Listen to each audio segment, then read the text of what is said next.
नौकरी का चांसा दे के एक लड़की दे नाल जबर जनाह किया गया है। मुलजम की दोस्ती जिहड़ी है लड़की दे नाल फेसबुक ते हुंदी है, जिस तो बाद लड़की नूं दिल्ली तो अमृतसर सद्दिया गया अते बहाने दे नाल मुलजम जिहड़ा है अपने घर लै जांदा है ते उत्थे उस दे नाल जबर जनाह किया जांदा है। तो अमृतसर का पूरा मामला दस्सिया जा रहा है, जिथे कि 11 जुलाई नूं एक व्यक्ति दे वल्लों लड़की दे नाल जबर जनाह किया गया। उस दे वल्लों लड़की नूं पहला नौकरी का झांसा दे के अमृतसर सद्दिया गया सी ते बाद विच जदों उस दे वल्लों जबर जनाह किया गया ते बाद विच लड़की नूं जानों मारन दीयां धमकियां दित्तियां गईयां अते उसनूं दिल्ली वाली बस दे विच बिठा दिता गया। पर लड़की जिहड़ी शहर तो बाहर निकलदे ही बस दे विचों उतर जांदी है, जिस दे वल्लों पुलिस थाणे दे विच शिकायत दर्ज करवाई जाती है अते हुण पीड़ित लड़की दे वल्लों कैमरे अगे रो रो के सारी कहानी दसी गई है कि उसदे वल्लों पुलिस नूं शिकायत दर्ज करवाई गई सी, पर 15 दिन बीत जाने ते भी पुलिस ने कोई कार्रवाई नहीं की है।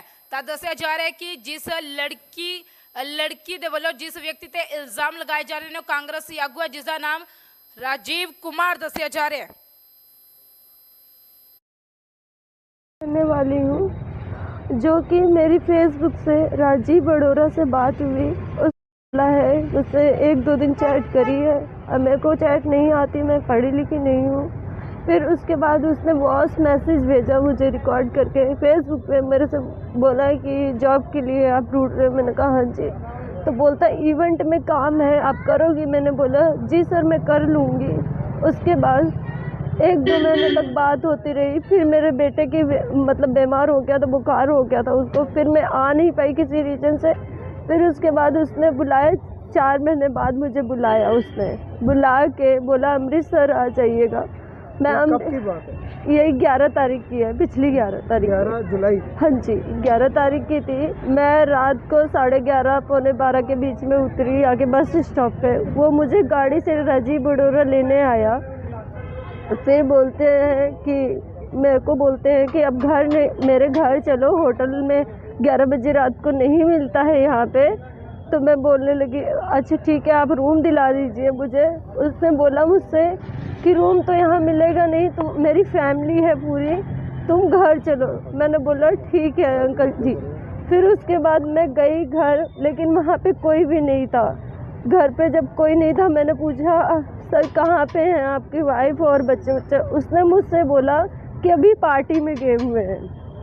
पर रात को काफ़ी टाइम हो गया, मैंने खाना भी खा लिया, वहाँ पे कोई नहीं आया। फिर मैंने पूछा, उसने बोला आ जाएंगे, आप जाके लेट जाइए। मैं लेट गई, तुरंत बाद अंदर रूम के अंदर घुसा वो राजीव बड़ोरा, मेरे साथ बहुत गंदा हरकत रेप करके मेरा मतलब मैं बहुत ज़्यादा, मुझे बस आप लोगों से यही है कि इंसाफ चाहिए और मेरे को मारने की धमकी दे रहा है सर। राजवीर रोड़ा के घर पे कोई था वहाँ पे? जी कोई नहीं था और उसने मेरे पेट पे लात भी मारी थी। फिर आप वापस कैसे गए? उसने बोला कि मैं छोड़ूंगा अगर किसी को भी यहाँ पे बताया पुलिस को। मेरे को बस स्टॉप पे आके छोड़ा उसने, बस स्टॉप पे छोड़ के बोलता यहाँ से चली जाना, लेकिन मैं गई नहीं थी। मेरे इतने कंडीशन खराब थे, मैं चल भी नहीं पा रही थी। यही कि एक वीर जी मिले थे, तो मैंने उससे पूछा वीर जी मुझे बस थाना बता दीजिए। वो मुझे थाना बताए, वही बस स्टॉप पे हाँ जी थाने चले गए। उसके बाद मैंने कंप्लेन कराई, उसको अभी तक नहीं पकड़ा गया। और फिर रात को 12 बजे 1 बजे फ़ोन करके मुझे धमकी दी भी गई थी। मैंने ये बात पुलिस वालों को बताई भी है, लेकिन उन्होंने कोई अभी ऑप्शन नहीं लिया। उसकी आइडेंटिफिकेशन भी करवाई थी आपको पुलिस को? हाँ जी, उसके घर पे जाके मेरी पहचान भी करवाई थी। मैंने बताया था जहाँ पे मेरा सब कुछ करा था उसने, उस रूम के अंदर कुंडी भी मैंने खोली थी तो वो टूट गई थी कुंडी। सब कुछ वहाँ पे दिखाया था मैंने उन पुलिस वालों को। और दोषी को पकड़ा नहीं? नहीं जी। तो आज आप यहाँ कैसे आए? मेरे को बुलवाया गया था जी, पुलिस ने बोला? हाँ जी। तो अभी क्या मांग क्या आपकी?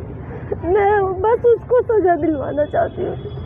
उसने मेरे को धोखे से बुला के मेरे साथ रेप किया है जबरदस्ती, बिना मेरी मर्जी के। मेरी कोई मर्जी नहीं थी।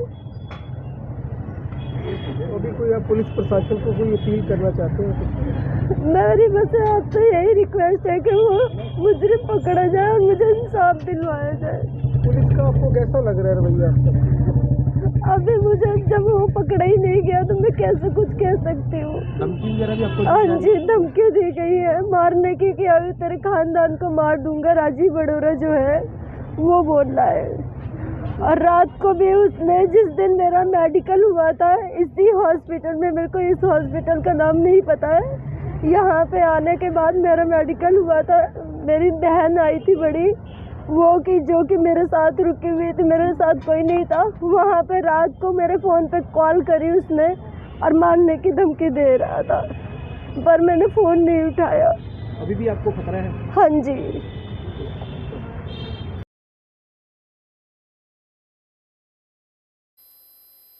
ਤਾਂ ਪੀੜਤ ਲੜਕੀ ਦੇ ਵੱਲੋਂ ਕਾਂਗਰਸੀ ਆਗੂ ਰਾਜੀਵ ਕੁਮਾਰ ਅਰੋੜਾ ਤੇ ਗੰਭੀਰ ਇਲਜ਼ਾਮ ਲਗਾਏ ਗਏ ਨੇ, ਜਿਸ ਤੋਂ ਬਾਅਦ ਪੁਲਿਸ ਦਾ ਬਿਆਨ ਵੀ ਸਾਹਮਣੇ ਆਇਆ। ਪੁਲਿਸ ਦਾ ਕਹਿਣਾ ਹੈ ਕਿ ਪੀੜਤ ਲੜਕੀ ਦੇ ਬਿਆਨਾਂ ਦੇ ਆਧਾਰ ਤੇ ਮਾਮਲਾ ਦਰਜ ਕਰਨ ਤੋਂ ਬਾਅਦ ਕਾਰਵਾਈ ਸ਼ੁਰੂ ਕਰ ਦਿੱਤੀ ਗਈ ਹੈ, ਪਰ ਜਿਵੇਂ ਹੀ ਪੁਲਿਸ ਦੇ ਵੱਲੋਂ ਮਾਮਲਾ ਦਰਜ ਕੀਤਾ ਗਿਆ ਤਾਂ ਮੁਲਜ਼ਮ ਜਿਹੜਾ ਫਰਾਰ ਦੱਸਿਆ ਜਾ ਰਿਹਾ, ਜਿਸ ਦੀ ਗ੍ਰਿਫਤਾਰੀ ਦੇ ਲਈ ਭਾਲ ਕੀਤੀ ਜਾ ਰਹੀ ਹੈ। ਸਾਰਾ ਜੋ ਲੜਕੀ ਵੱਲੋਂ ਰੇਪ ਦਾ ਇਲਜ਼ਾਮ ਲਾਇਆ ਗਿਆ ਸੀ ਇਹ ਜੀ ਥਾਣੇ ਕੰਬੋਹ ਦਾ ਮੈਟਰ ਆ। ਇਸ ਸੰਬੰਧੀ ਸਾਨੂੰ ਕੰਪਲੇਂਟ ਮਿਲੀ ਸੀ ਲੜਕੀ ਵੱਲੋਂ ਵੀ ਉਹਨਾਂ ਦੀ ਫੇਸਬੁੱਕ ਤੇ ਫਰੈਂਡਸ਼ਿਪ ਹੋਈ ਸੀ ਰਜੀਵ ਅਰੋੜਾ, ਆਪਣਾ ਦੋਸ਼ੀ ਦਾ ਨਾਮ ਹੈਗਾ ਜੀ ਰਜੀਵ ਕੁਮਾਰ ਅਰੋੜਾ। ਫੇਸਬੁੱਕ ਤੇ ਉਹਨਾਂ ਦੀ ਇੱਕ ਦੂਜੇ ਨਾਲ ਇੰਟਰੈਕਸ਼ਨ ਹੋਈ ਸੀ, ਕੋਈ ਕਰੀਬ 3-4 ਮਹੀਨਿਆਂ ਦੀ ਫੇਸਬੁੱਕ ਤੇ ਗੱਲ ਚੱਲੀ ਸੀ। ਉਸ ਸੰਬੰਧੀ ਹੀ ਅੰਮ੍ਰਿਤਸਰ ਆਏ ਸੀ, ਕੋਈ ਉਹਨਾਂ ਜੋਬ ਦਾ ਲਿਓਰ ਕੀਤਾ ਸੀ ਵੀ ਜੋਬ ਦਿਵਾਵਾਂਗੇ, ਉਸ ਸੰਬੰਧੀ ਅੰਮ੍ਰਿਤਸਰ ਆਏ ਸੀ। ਤੇ ਉਸ ਤੋਂ ਬਾਅਦ ਉਹਨਾਂ ਨੂੰ ਕੰਪਲੇਂਟ ਕੀਤੀ ਵੀ ਰਾਤ ਉਹਨਾਂ ਨਾਲ ਜ਼ਬਰਦਸਤੀ ਸੰਬੰਧ ਬਣਾਏ ਗਏ ਨੇ, ਜਿਸ ਸੰਬੰਧੀ ਬਿਆਨ ਲਿਖ ਕੇ ਐਫਆਈਆਰ ਦਰਜ ਕਰ ਦਿੱਤੀ ਗਈ ਆ ਤੇ ਕਾਰਵਾਈ ਕਰ ਰਹੇ ਹਾਂ ਜੀ।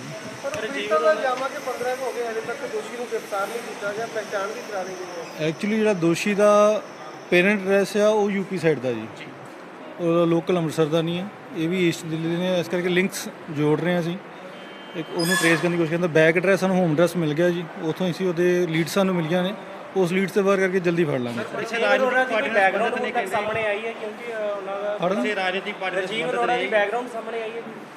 ਰਜੀਵ ਅਰੋੜਾ ਦੀ ਯੂਪੀ ਤੋਂ ਬੈਕਗ੍ਰਾਉਂਡ ਚੈੱਕ ਕਰਾ ਰਹੇ ਸੀ, ਇੱਥੇ ਉਹਨਾਂ ਦਾ ਕੋਈ ਫੈਮਿਲੀ ਡਿਸਪਿਊਟ ਵੀ ਚੱਲ ਰਿਹਾ ਜੀ, ਤੇ ਉੱਥੋਂ ਯੂਪੀ ਤੋਂ ਹੀ ਕਨਫਰਮ ਕਰ ਰਹੇ ਹਾਂ ਸਰ। ਪੋਲੀਟੀਕਲ ਬੈਕਗ੍ਰਾਉਂਡ ਦੱਸਿਆ ਜਾ ਰਿਹਾ ਨਹੀਂ, ਇਸ ਸੰਬੰਧੀ ਸਾਨੂੰ ਕੋਈ ਵੀ ਲੀਡ ਨਹੀਂ ਮਿਲਿਆ ਜੀ, ਨਾ ਇਸ ਸੰਬੰਧੀ ਸਾਨੂੰ ਕੋਈ ਕਾਲ ਆਈ, ਨਾ ਕੋਈ ਲੀਡ ਹੈ ਇਸ ਸੰਬੰਧੀ। ਫੋਨ ਤੇ ਡੇਲੀ ਲਾਈਵ ਹੁੰਦੇ ਪਏ ਆ ਫੇਸਬੁੱਕ ਦੇ ਉੱਪਰ ਰਜੀਵ ਅਰੋੜਾ? ਨਹੀਂ ਜੀ, ਬਿਲਕੁਲ ਨਹੀਂ, ਫੋਨ ਸਾਰੇ ਉਹਨਾਂ ਦੇ ਬੰਦ ਨੇ। ਹੁਣ ਵੀ ਅਸੀਂ ਚੈੱਕ ਕੀਤਾ ਫੇਸਬੁੱਕ ਤੇ ਲਾਈਵ ਬੈਠੇ। ਨਹੀਂ ਨਹੀਂ ਜੀ, ਬੰਦ ਹੈ ਜੀ, ਅਸੀਂ ਫਿਰ ਵੀ ਚੈੱਕ ਕਰ ਲੈਂਦੇ, ਤੁਹਾਡੀ ਇਹ ਲਿਸਟਡ ਅਸੀਂ ਵਰਕ ਕਰ ਲੈਂਦੇ ਹਾਂ ਲੀਡ ਤੇ, ਅਸੀਂ ਚੈੱਕ ਕਰ ਲੈਂਦੇ ਇਸ ਸੰਬੰਧੀ। ਲੜਕੀ ਕਹਿ ਰਹੀ ਕਿ ਮੈਨੂੰ ਥ੍ਰੈਟ ਕਾਲ ਦੇਦੀ ਕਰਦੇ ਹੋ। ਇਹਨਾਂ ਦਾ WhatsApp ਕਾਲ ਤੇ ਜਿਹੜਾ ਲਿੰਕ ਚੱਲਦਾ ਸੀ ਇਹਨਾਂ ਨੇ ਸ਼ੇਅਰ ਕੀਤਾ ਸਾਨੂੰ, ਅਸੀਂ ਉਹ IP ਐਡਰੈਸ ਲਈ ਪਾਤਾ, ਸਾਨੂੰ ਜਦੋਂ IP ਐਡਰੈਸ ਆ ਗਿਆ ਉਸ ਤੋਂ ਵੀ ਟਰੇਸ ਕਰਨ ਦੀ ਕੋਸ਼ਿਸ਼ ਕਰਾਂਗੇ। ਸਰਚ ਆਪਰੇਸ਼ਨ ਚਲਾਇਆ ਕੁਝ? ਹਾਂਜੀ ਹਾਂਜੀ, ਅਸੀਂ ਚੱਲ ਰਹੇ ਨੇ, ਸਾਨੂੰ ਲੀਡਸ ਹੈ, we are working on it. ਕੋਠੀ ਕਬਜ਼ੇ ਵਿੱਚ ਕਿਤੇ ਰਜੀਵ ਅਰੋੜਾ ਰਹਿੰਦਾ ਪਿਆ ਜੀ? ਨਹੀਂ, ਕੋਠੀ ਨੂੰ ਕਬਜ਼ੇ 'ਚ ਨਹੀਂ, ਇੱਦਾਂ SH ਜਿਹੜਾ ਕੋਠੀ ਲੌਕ ਹੈ, ਨਹੀਂ ਆ ਰਿਹਾ ਉਹ, ਉੱਥੇ ਸਾਡੀ ਡੇਲੀ ਪੈਟਰੋਲਿੰਗ ਵੀ ਚੱਲਦੀ ਹੈ, ਉਹ ਉਸ ਘਰ ਤੋਂ ਭਗੌੜਾ ਜੀ। Thank you sir.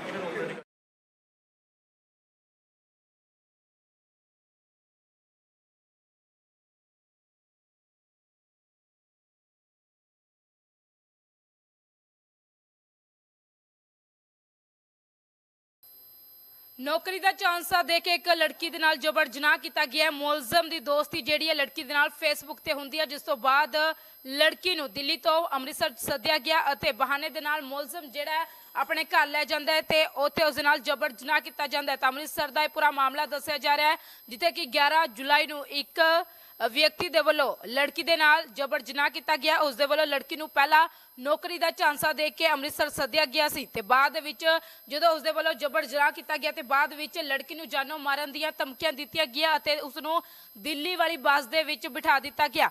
ਪਰ ਲੜਕੀ ਜਿਹੜੀ ਸ਼ਹਿਰ ਤੋਂ ਬਾਹਰ ਨਿਕਲਦੇ ਹੀ ਬੱਸ ਦੇ ਵਿੱਚੋਂ ਉਤਰ ਜਾਂਦੀ ਹੈ, ਜਿਸ ਦੇ ਵੱਲੋਂ ਪੁਲਿਸ ਥਾਣੇ ਦੇ ਵਿੱਚ ਸ਼ਿਕਾਇਤ ਦਰਜ ਕਰਵਾਈ ਜਾਂਦੀ ਹੈ ਅਤੇ ਹੁਣ ਪੀੜਤ ਲੜਕੀ ਦੇ ਵੱਲੋਂ ਕੈਮਰੇ ਅੱਗੇ ਰੋ ਰੋ ਕੇ ਸਾਰੀ ਕਹਾਣੀ ਦੱਸੀ ਗਈ ਹੈ ਕਿ ਉਸ ਦੇ ਵੱਲੋਂ ਪੁਲਿਸ ਨੂੰ ਸ਼ਿਕਾਇਤ ਦਰਜ ਕਰਵਾਈ ਗਈ ਸੀ, ਪਰ 15 ਦਿਨ ਬੀਤ ਜਾਣ ਤੇ ਵੀ ਪੁਲਿਸ ਨੇ ਕੋਈ ਕਾਰਵਾਈ ਨਹੀਂ ਕੀਤੀ ਹੈ। ਤਾਂ ਦੱਸਿਆ ਜਾ ਰਿਹਾ ਹੈ ਕਿ ਜਿਸ ਲੜਕੀ ਦੇ ਵੱਲੋਂ ਜਿਸ ਵਿਅਕਤੀ ਤੇ ਇਲਜ਼ਾਮ ਲਗਾਏ ਜਾ ਰਹੇ ਨੇ ਉਹ ਕਾਂਗਰਸੀ ਆਗੂ ਹੈ, ਜਿਸ ਦਾ ਨਾਮ राजीव कुमार दसिया जा रहा है। करने वाली हूँ जो कि मेरी फेसबुक से राजीव बड़ोरा से बात हुई, बोला है उससे 1-2 दिन चैट करी है। अब मेरे को चैट नहीं आती, मैं पढ़ी लिखी नहीं हूँ, फिर उसके बाद उसने वॉइस मैसेज भेजा मुझे रिकॉर्ड करके फेसबुक पे, मेरे से बोला कि जॉब के लिए आप ढूंढ रहे हो। मैंने कहा हाँ जी।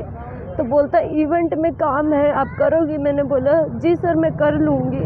उसके बाद 1-2 महीने तक बात होती रही। फिर मेरे बेटे की मतलब बीमार हो गया था, बुखार हो गया था उसको, फिर मैं आ नहीं पाई किसी रीज़न से। फिर उसके बाद उसने बुलाया, 4 महीने बाद मुझे बुलाया, उसने बुला के बोला अमृतसर आ जाइएगा। मैं कब की बात है? ये 11 तारीख की है, पिछली 11 तारीख 11 जुलाई। हाँ जी 11 तारीख की थी। मैं रात को 11:30 पौने 12 के बीच में उतरी आके बस स्टॉप पे। वो मुझे गाड़ी से राजीव बड़ोरा लेने आया। फिर बोलते हैं कि मेरे को बोलते हैं कि अब घर नहीं, मेरे घर चलो, होटल में 11 बजे रात को नहीं मिलता है यहाँ पे। तो मैं बोलने लगी अच्छा ठीक है आप रूम दिला दीजिए मुझे। उसने बोला मुझसे कि रूम तो यहाँ मिलेगा नहीं, तो मेरी फैमिली है पूरी, तुम घर चलो। मैंने बोला ठीक है अंकल जी। फिर उसके बाद मैं गई घर, लेकिन वहाँ पे कोई भी नहीं था। घर पे जब कोई नहीं था, मैंने पूछा सर कहाँ पे हैं आपकी वाइफ और बच्चे? उसने मुझसे बोला कि अभी पार्टी में गए हुए हैं। पर रात को काफ़ी टाइम हो गया, मैंने खाना भी खा लिया, वहाँ पे कोई नहीं आया। फिर मैंने पूछा, उसने बोला आ जाएंगे, आप जाके लेट जाइए। मैं लेट गई, तुरंत बाद अंदर रूम के अंदर घुसा वो राजीव बड़ोरा, मेरे साथ बहुत गंदा गंदा हरकत रेप करके मेरा मतलब मैं बहुत ज़्यादा, मुझे बस आप लोगों से यही है कि इंसाफ चाहिए और मेरे को मारने की धमकी दे रहा है सर। राजवीर रोड़ा के घर पे कोई था वहाँ पे? जी कोई नहीं था, और उसने मेरे पेट पे लात भी मारी थी। फिर आप वापस कैसे गए? उसने बोला कि मैं छोड़ूंगा अगर किसी को भी यहाँ पे बताया पुलिस को। मेरे को बस स्टॉप पे आके छोड़ा उसने, बस स्टॉप पे छोड़ के बोलता यहाँ से चली जाना, लेकिन मैं गई नहीं थी। मेरे इतने कंडीशन खराब थे, मैं चल भी नहीं पा रही थी।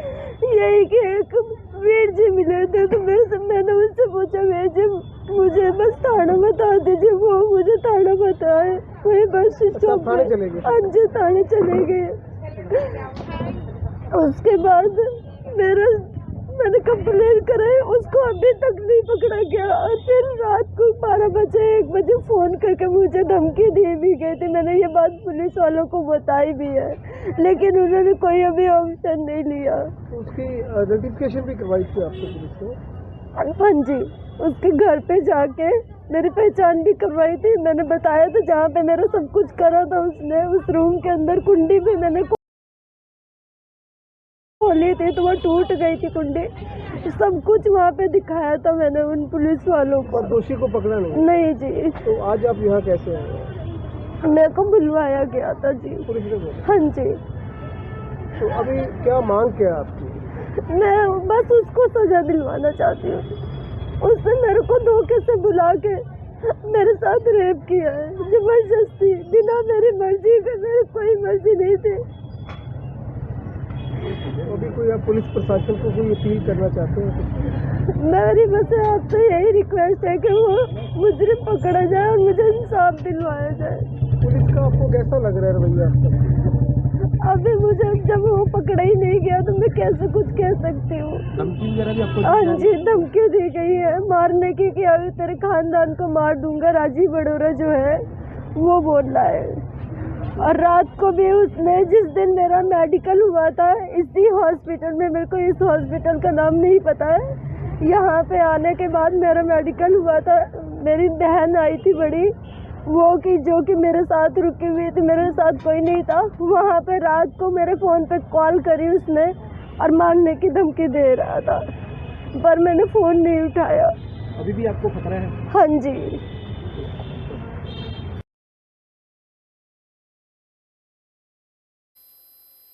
ਤਾਂ ਪੀੜਤ ਲੜਕੀ ਦੇ ਵੱਲੋਂ ਕਾਂਗਰਸੀ ਆਗੂ ਰਾਜੀਵ ਕੁਮਾਰ ਅਰੋੜਾ ਤੇ ਗੰਭੀਰ ਇਲਜ਼ਾਮ ਲਗਾਏ ਗਏ ਨੇ, ਜਿਸ ਤੋਂ ਬਾਅਦ ਪੁਲਿਸ ਦਾ ਬਿਆਨ ਵੀ ਸਾਹਮਣੇ ਆਇਆ। ਪੁਲਿਸ ਦਾ ਕਹਿਣਾ ਹੈ ਕਿ ਪੀੜਤ ਲੜਕੀ ਦੇ ਬਿਆਨਾਂ ਦੇ ਆਧਾਰ ਤੇ ਮਾਮਲਾ ਦਰਜ ਕਰਨ ਤੋਂ ਬਾਅਦ ਕਾਰਵਾਈ ਸ਼ੁਰੂ ਕਰ ਦਿੱਤੀ ਗਈ ਹੈ। ਪਰ ਜਿਵੇਂ ਹੀ ਪੁਲਿਸ ਦੇ ਵੱਲੋਂ ਮਾਮਲਾ ਦਰਜ ਕੀਤਾ ਗਿਆ ਤਾਂ ਮੁਲਜ਼ਮ ਜਿਹੜਾ ਫਰਾਰ ਦੱਸਿਆ ਜਾ ਰਿਹਾ, ਜਿਸ ਦੀ ਗ੍ਰਿਫਤਾਰੀ ਦੇ ਲਈ ਭਾਲ ਕੀਤੀ ਜਾ ਰਹੀ ਹੈ। ਸਾਰਾ ਜੋ ਕਿਹੜੇ ਲੜਕੀ ਵੱਲੋਂ ਰੇਪ ਦਾ ਇਲਜ਼ਾਮ ਲਾਇਆ ਗਿਆ ਸੀ ਉਹ ਕੰਮ ਕੀਤਾ ਇਹ ਜੀ ਥਾਣੇ ਕੰਬੋਹ ਦਾ ਮੈਟਰ ਆ। ਇਸ ਸੰਬੰਧੀ ਸਾਨੂੰ ਕੰਪਲੇਂਟ ਮਿਲੀ ਸੀ ਲੜਕੀ ਵੱਲੋਂ ਵੀ ਉਹਨਾਂ ਦੀ ਫੇਸਬੁੱਕ ਤੇ ਫਰੈਂਡਸ਼ਿਪ ਹੋਈ ਸੀ। ਰਾਜੀਵ ਅਰੋੜਾ ਆਪਣਾ ਦੋਸ਼ੀ ਦਾ ਨਾਮ ਹੈਗਾ ਜੀ ਰਾਜੀਵ ਕੁਮਾਰ ਅਰੋੜਾ। ਫੇਸਬੁੱਕ ਤੇ ਉਹਨਾਂ ਦੀ ਇੱਕ ਦੂਜੇ ਨਾਲ ਇੰਟਰੈਕਸ਼ਨ ਹੋਈ ਸੀ। ਕੋਈ ਕਰੀਬ 3-4 ਮਹੀਨਿਆਂ ਦੀ ਫੇਸਬੁੱਕ ਤੇ ਗੱਲ ਚੱਲੀ ਸੀ। ਉਸ ਸੰਬੰਧੀ ਹੀ ਅੰਮ੍ਰਿਤਸਰ ਆਏ ਸੀ। ਕੋਈ ਉਹਨਾਂ ਜੌਬ ਜੂਬ ਦਾ ਲਿਓਰ ਕੀਤਾ ਸੀ ਵੀ ਜੌਬ ਦਿਵਾਵਾਂਗੇ। ਉਸ ਸੰਬੰਧੀ ਅੰਮ੍ਰਿਤਸਰ ਆਏ ਸੀ ਤੇ ਉਸ ਤੋਂ ਬਾਅਦ ਉਹਨਾਂ ਨੂੰ ਕੰਪਲੇਂਟ ਕੀਤੀ ਵੀ ਰਾਤ ਉਹਨਾਂ ਨਾਲ ਜ਼ਬਰਦਸਤੀ ਸੰਬੰਧ ਬਣਾਏ ਗਏ ਨੇ, ਜਿਸ ਸੰਬੰਧੀ ਬਿਆਨ ਲਿਖ ਕੇ ਐਫਆਈਆਰ ਦਰਜ ਕਰ ਦਿੱਤੀ ਗਈ ਆ ਤੇ ਕਾਰਵਾਈ ਕਰ ਰਹੇ ਹਾਂ ਜੀ। ਪਰ ਪੀੜਤਾ ਦਾ ਇਲਜ਼ਾਮ ਆ ਕਿ 15 ਹੋ ਗਏ ਅਜੇ ਤੱਕ ਦੋਸ਼ੀ ਨੂੰ ਗ੍ਰਿਫਤਾਰ ਨਹੀਂ ਕੀਤਾ ਗਿਆ, ਪਹਿਚਾਣ ਵੀ ਕਰਾ ਲਈ ਗਈ ਹੈ। ਐਕਚੁਅਲੀ ਜਿਹੜਾ ਦੋਸ਼ੀ ਦਾ ਪੇਰੈਂਟ ਐਡਰੈਸ ਆ ਉਹ ਯੂਪੀ ਸਾਈਡ ਦਾ ਜੀ, ਉਹ ਲੋਕਲ ਅੰਮ੍ਰਿਤਸਰ ਦਾ ਨਹੀਂ ਹੈ। ਇਹ ਵੀ ਈਸਟ ਦਿੱਲੀ ਦੇ ਨੇ, ਇਸ ਕਰਕੇ ਲਿੰਕਸ ਜੋੜ ਰਹੇ ਹਾਂ ਅਸੀਂ। ਇੱਕ ਉਹਨੂੰ ਟ੍ਰੇਸ ਕਰਨ ਦੀ ਕੋਸ਼ਿਸ਼ ਕਰਦੇ। ਬੈਕ ਐਡਰੈਸ ਸਾਨੂੰ ਹੋਮ ਐਡਰੈਸ ਮਿਲ ਗਿਆ ਜੀ, ਉੱਥੋਂ ਅਸੀਂ ਉਹਦੇ ਲੀਡ ਸਾਨੂੰ ਮਿਲੀਆਂ ਨੇ। ਉਸ ਲੀਡ ਤੇ ਵਰਕ ਕਰਕੇ ਜਲਦੀ ਫੜ ਲਾਂਗੇ। ਰਜੀਵ ਅਰੋੜਾ ਦੀ ਬੈਕਗ੍ਰਾਉਂਡ ਹੁਣ ਤੱਕ ਸਾਹਮਣੇ ਆਈ ਹੈ ਕਿਉਂਕਿ ਉਹਨਾਂ ਦਾ ਰਾਜਨੀਤਿਕ ਪਾਰਟੀ ਰਜੀਵ ਅਰੋੜਾ ਦੀ ਬੈਕਗ੍ਰਾਉਂਡ ਸਾਹਮਣੇ ਆਈ ਹੈ। ਰਾਜੀਵ ਅਰੋੜਾ ਦੇ ਯੂਪੀ ਤੋਂ ਬੈਕਗ੍ਰਾਉਂਡ ਚੈੱਕ ਕਰਾ ਰਹੇ ਸੀ। ਇੱਥੇ ਉਹਨਾਂ ਦਾ ਕੋਈ ਫੈਮਿਲੀ ਡਿਸਪਿਊਟ ਵੀ ਚੱਲ ਰਿਹਾ ਜੀ, ਤੇ ਉੱਥੋਂ ਯੂਪੀ ਤੋਂ ਹੀ ਕਨਫਰਮ ਕਰ ਰਹੇ ਹਾਂ ਸਾਰਾ। ਪੋਲੀਟੀਕਲ ਬੈਕਗ੍ਰਾਉਂਡ ਦੱਸਿਆ ਜਾ ਰਿਹਾ ਹੈ। ਨਹੀਂ, ਇਸ ਸੰਬੰਧੀ ਸਾਨੂੰ ਕੋਈ ਵੀ ਲੀਡ ਨਹੀਂ ਮਿਲਿਆ ਜੀ, ਨਾ ਇਸ ਸੰਬੰਧੀ ਸਾਨੂੰ ਕੋਈ ਕਾਲ ਆਈ, ਨਾ ਕੋਈ ਲੀਡ ਹੈ ਇਸ ਸੰਬੰਧੀ।